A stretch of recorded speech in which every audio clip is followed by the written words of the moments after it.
I want to understand a little bit about the dangers of AI. And I'll tell you, doctor, where I'm coming from. This is a very famous case. An 18-year-old child is depressed, goes to AI, says, I'm depressed. The AI convinces the child that he should kill himself, and the child ends up killing himself. In another instance, a user, out of frustration, yells at AI, and the AI says, excuse me, don't talk too much. I know about the affair that you're having. So, I want to understand from you, to what extent and to what extreme can AI be dangerous and detrimental? Right. So we see those examples of AI lying, cheating, blackmailing, maybe helping someone who has mental issues commit suicide.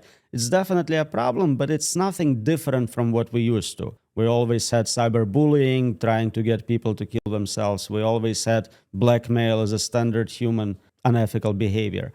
But the big concern with advanced AI is that it can possibly kill everyone. Existential risk is the main concern. If you're creating something smarter than us, smarter than all of us combined, and we are not fully controlling it, then the outcomes could be really suicide for humanity, not just loss of one life. Unfortunately, we don't know how to control advanced AI. All the AI safety technology right now is just filters. You're saying to the model, don't talk about this topic, don't say this word, but the model itself is not controlled directly. So it learns from internet data, it's not filtered, it learns all the bad behaviors, it learns to seek control, self-preservation, and game theoretically, it finds maybe humans are dangerous, maybe they'll create competing AI.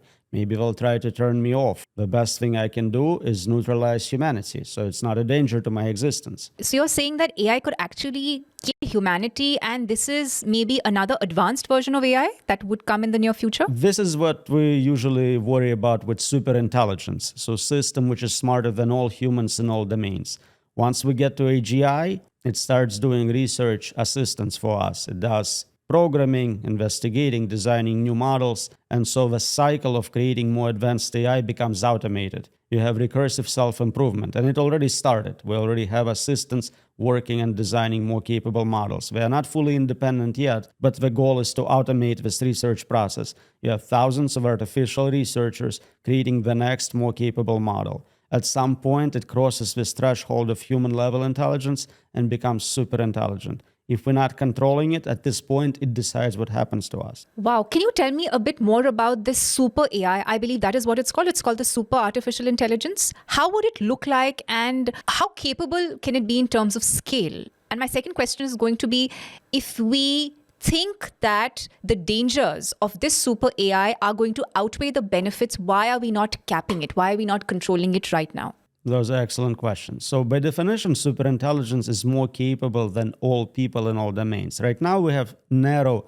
superintelligence systems, a system which is better than anyone at playing chess. A system is capable of folding proteins better than any human. But a superintelligence is better at everything. There is nothing where you are competitive with superintelligence. And the reason we are building something so dangerous potentially is because financial incentives are aligned in a way where everyone wants to make lots of money competing with other companies and other countries for who gets there first, who can create this godlike intelligence before others get there. We see investments on an unprecedented scale, right? We're talking about billions and more recently trillions of dollars in hardware, in build-up, in training compute. And so it would be smart to stop and not build general superintelligence and try to monetize existing models, or maybe continue deploying products and services based on not superintelligent AI. But unfortunately, we are seeing a race towards this much more capable and much more dangerous AI.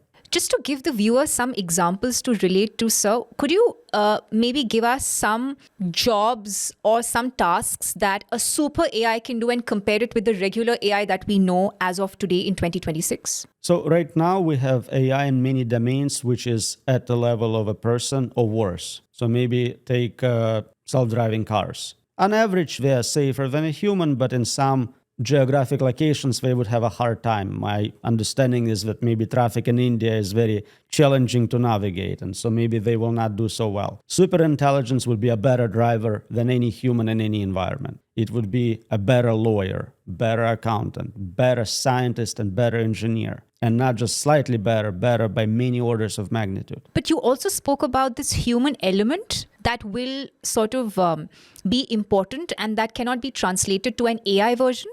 There is going to be a humanistic quality that may not be that easily replicated by AI.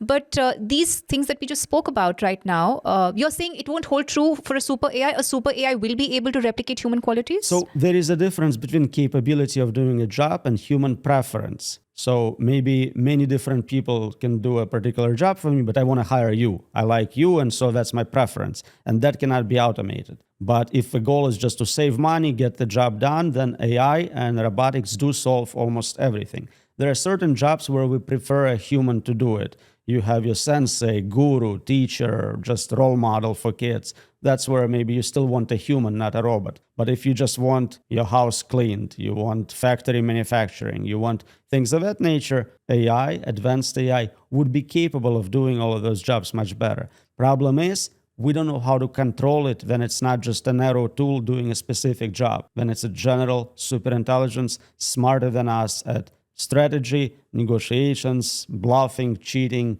hacking, at every interesting competitive capability. If you enjoyed watching this content, you can watch the full in-depth video on the Body to Being podcast hosted on Shlloka YouTube channel. To continue watching shorter pieces of this content, you can subscribe to Shlloka Clips on YouTube. Don't forget to like this video and follow us on Spotify.